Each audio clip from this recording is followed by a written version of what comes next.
Let's talk marriage while I put some of this laundry on hangers. One thing marriage taught me is that sometimes the thing you're arguing about isn't really what you're arguing about. Jake and I could have a disagreement over something small, something around the house, something somebody forgot, something that was said the wrong way. And if you had walked into the room, you probably would have thought that little thing was the problem. But sometimes it wasn't. Sometimes that little thing had simply touched something that was already there. Maybe I was tired. Maybe I felt unappreciated. Maybe something had been bothering me and I hadn't talked about it. Maybe Jake was carrying something I didn't know about. And suddenly, something that should have been a 2-minute conversation became much bigger. It took me years to understand why that happened. Because when you're in the middle of an argument, you usually focus on what just happened. You said this. You didn't do that. I asked you yesterday. You weren't listening. But sometimes you have to stop and ask, why does this feel so much bigger than what just happened? That question can tell you a lot. I remember seasons when I would react strongly to something Jake did. And later, after I had calmed down, I would realize that really wasn't just about today. There was something underneath it. Maybe I had been doing too much and hadn't said I needed help. Maybe we hadn't been spending enough time together. Maybe there was an old hurt I thought I had let go, but clearly I hadn't. And sometimes I was simply overwhelmed by life. That's something I had to learn about myself. Everything I felt wasn't necessarily about Jake, even when Jake happened to be standing there when I felt it. Sometimes I was tired. Sometimes I was worried. Sometimes I was frustrated about something completely unrelated to our marriage. And then one little thing happened at home, and all of those feelings landed on him.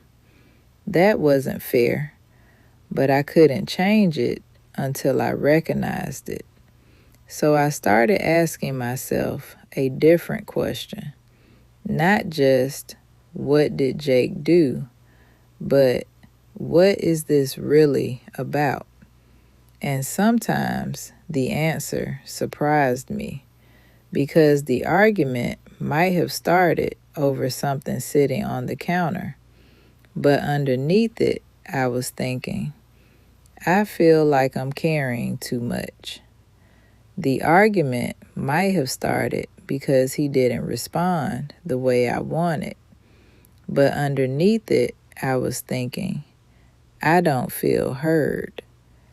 And once I understood the real problem, we had a much better chance of actually solving it. I think this is where resentment can become tricky in marriage.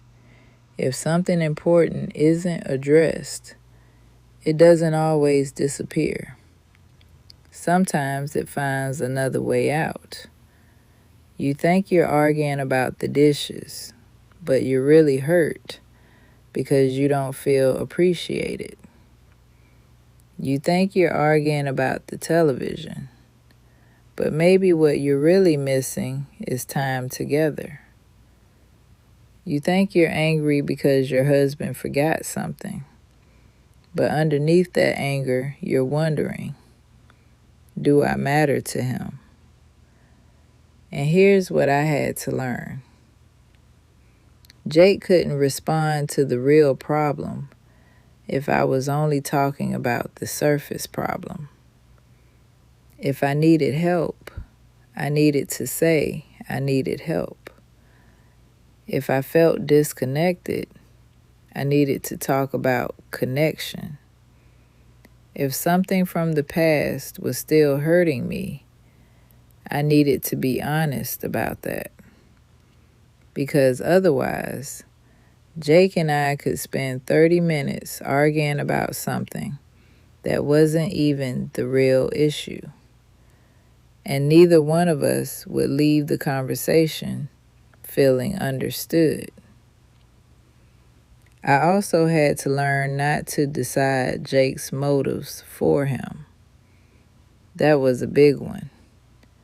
Something could happen, and immediately my mind would give it meaning. He doesn't care. He isn't listening. If this mattered to him, he would have remembered. But what I felt about his action and why he actually did it were not always the same thing. Sometimes he forgot because he forgot. Sometimes he was quiet because he was tired. Sometimes he didn't respond the way I expected because Jake isn't Donna. That sounds obvious now. It wasn't always obvious to me then. So instead of saying, "You don't care," I learned it was much more helpful to say, "When that happened, I felt like what I needed didn't matter." Now Jake had something he could respond to. He could tell me what was happening on his side, and I could listen. That doesn't mean my feelings were wrong. It means I stopped turning my feelings into facts about his intentions. That changed a lot of conversations. And sometimes, after we really talked, I discovered we weren't nearly as far apart as I thought. We had simply been reacting to two completely different versions of the same situation. That's why I've learned to slow down, especially when my reaction feels much bigger than the thing that just happened. I ask myself, "Donna, is this really about this?" Sometimes the answer is yes. Something happened and it needs to be addressed. But sometimes the answer is no. Something else needs my attention. And that's where the real conversation needs to begin. After 34 years of marriage, I don't believe the goal is to never argue. Jake and I are two different people. We are going to disagree. We're going to misunderstand each other sometimes.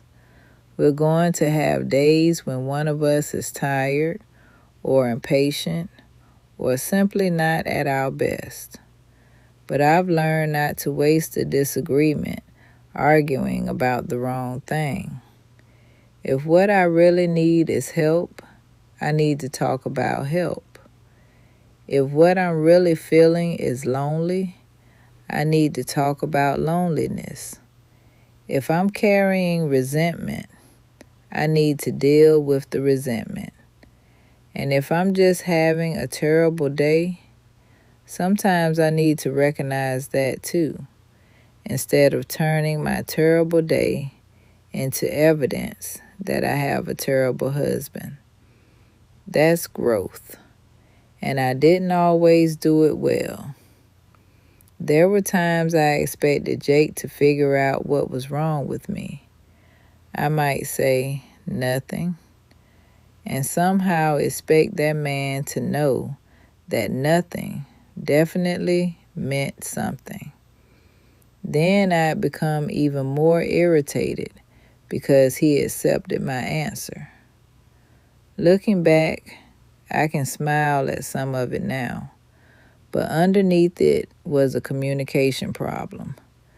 I wanted to be understood without always making myself understandable.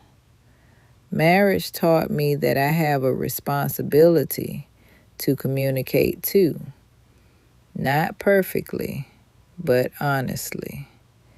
And I think one of the healthiest things two people can learn to say is, this isn't really about what just happened.